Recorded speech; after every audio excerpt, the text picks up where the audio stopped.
حضرات، اسلامی سال کے 12 مہینوں میں صرف رمضان کا مہینہ ہے جس کا نام ہمیں قرآن کریم میں ملتا ہے۔ اللہ تعالیٰ فرماتا ہے، شہر رمضان الذی انزل فیہ القرآن ھدی للناس وبینات من الھدی والفرقان فمن شہد منکم الشہر فلیصمہ۔ رمضان کا مہینہ جس میں قرآن اتارا گیا، جو لوگوں کے لیے ہدایت، رہنمائی اور حق و باطل میں فرق کر دینے والی نشانیاں لے کر نازل ہوا، تو تم میں سے جو کوئی اس مہینے کو پائے وہ اس کے روزے رکھے۔ رمضان کے معنی ہے جلا دینے والا، جیسے آگ سونے کو جلا کر اس کا میل کچیل دور کر دیتی ہے، اس کو صاف و شفاف کر دیتی ہے، اسی طرح اس مہینے کی نیکیاں اور عبادتیں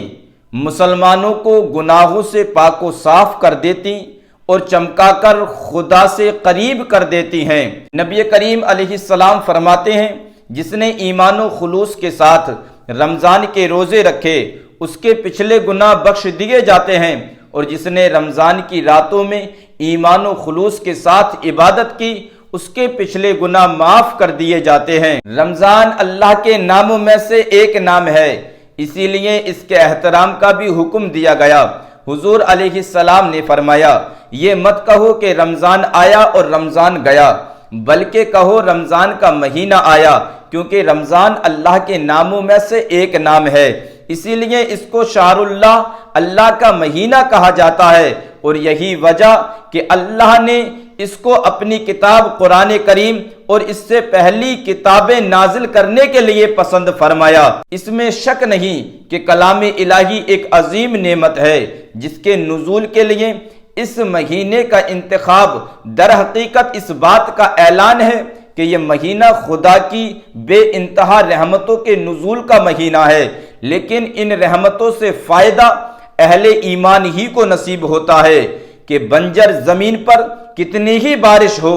اس میں اگانے کی قوت پیدا نہیں ہو سکتی۔ اسی لیے نبی کریم علیہ السلام کے ارشاد میں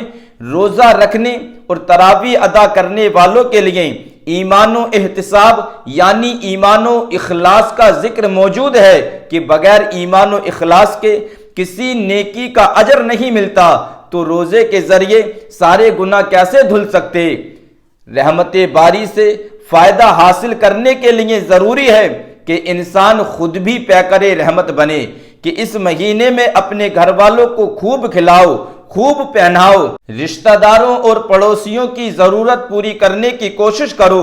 غریبوں کو تلاش کرو اور ان کی مدد کرو، کہ جب تم اپنے خزانوں کا منہ ضرورت مندوں کے لیے کھول دو گے تبھی خدا کی رحمت کا رخ تمہاری طرف ہوگا، کہ پانی جب تیزی سے جاتا ہے تو تیزی سے آتا بھی ہے۔ حضرت ابن عباس رضی اللہ تعالیٰ عنہ نبی کریم علیہ السلام کا طریقہ بیان کرتے ہوئے بتاتے ہیں، جب رمضان کا مہینہ شروع ہوتا تو حضور علیہ السلام قیدیوں کو چھوڑ دیا کرتے تھے اور ہر مانگنے والے کو دیا کرتے تھے، گویا پیکر رحمت صلی اللہ تعالیٰ علیہ وسلم کی رحمت بھی رمضان میں زیادہ ہو جایا کرتی تھی۔ تمہیں بھی چاہیے کہ جتنی بھی مہربانی کر سکتے ہو کرو، پھر دیکھو کیسے برستی ہے رحمت باری۔ حضرات، ہم سب قرآن کریم کا احترام کرتے ہیں اس لیے کہ یہ اللہ کا کلام ہے، مسجد کا احترام کرتے ہیں اس لیے کہ یہ اللہ کا گھر ہے، اسی طرح ہمیں رمضان کا بھی احترام کرنا چاہیے کہ یہ اللہ کا مہینہ ہے۔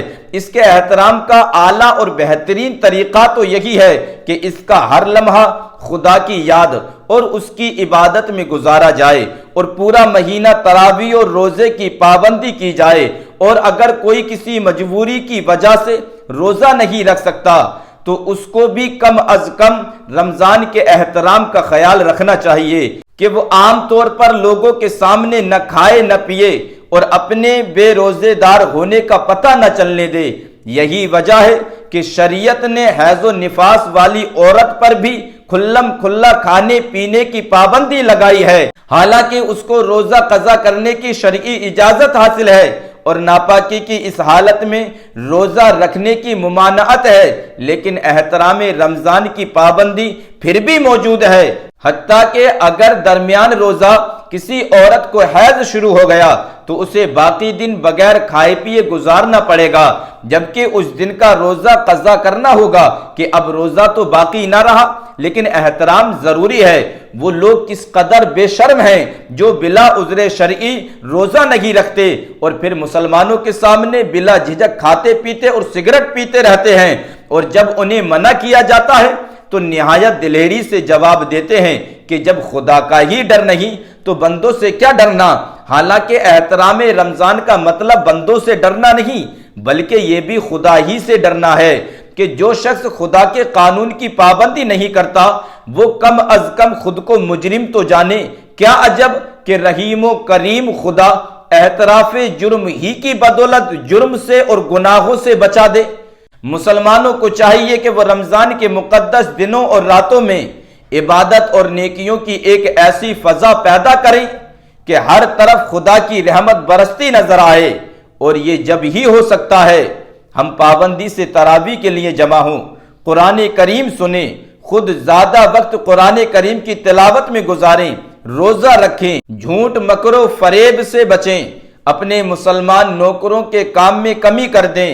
ہر انسان ایک دوسرے سے محبت اور نرمی سے پیش آئے۔ جن مسلمانوں کے ہوٹل یا کھانے پینے کی دکانیں ہیں وہ احترام رمضان میں انہیں دن میں بند رکھیں۔ اگر اسی طرح ہم نے رمضان کا پورا مہینہ گزار لیا تو حضور علیہ السلام کے ارشاد کے مطابق ہمارے کام کی پوری مزدوری ملے گی کہ آپ فرماتے ہیں رمضان کی آخری رات میں میری امت کی بخشش ہو جاتی ہے۔ صحابہ نے پوچھا یا رسول اللہ صلی اللہ تعالیٰ علیہ وسلم کیا وہ شب قدر ہے؟ آپ نے فرمایا نہیں، بلکہ مزدور کو مزدوری جب ہی ملتی ہے جب وہ اپنا کام پورا کر لیتا ہے۔ یعنی ہمارے آقا صلی اللہ تعالیٰ علیہ وسلم چاہتے کہ جس طرح جوش و جذبے کے ساتھ ہم نے رمضان کا آغاز کیا ہے اسی طرح استدلال و استقامت کے ساتھ اس کی انتہا ہو تو پورا فائدہ نصیب ہوگا۔